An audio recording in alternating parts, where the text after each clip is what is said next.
नारी शक्ति बंधन अधिनियम बा महिला संरक्षण बिल को नहीं सरगरम होईची राजनीति। संसद में एही बिल को विरोध करिथिबा विरोधी दलगुड़िक विरोध में आज नवरंगपुर जिला बीजेपी युव मोर्चा पक्षर तीव्र विक्षोभ प्रदर्शन करा जायछि।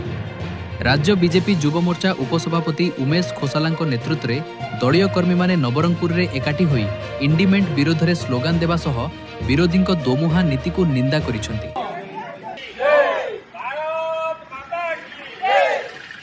देखंतु गोटे खुशीर कथा थिला गत 16 तारिख दिन आम देशर प्रधानमंत्री महाशय नारी मान विषय जे सब बड़े चिंता करी आसुचंती नारी शक्ति बंधन अधिनियम को प्रचलित करबा पई 33% लागू करबा पई से संसद रे उठैथिले।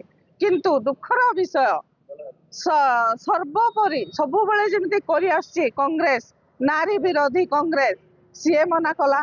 तापरे जे कि महिलार बड़ बीजेडी दल कही आसुले बीजेडी सुप्रीमो नवीन पट्टनायक सी प्रथम खारज करथिले। तेणु करी एटा दुखर तो विषय परितापर विषय किंतु आमे दुखी नुहु आमे आर उपरे दृढ़ कार्यानुष्ठान करिवो।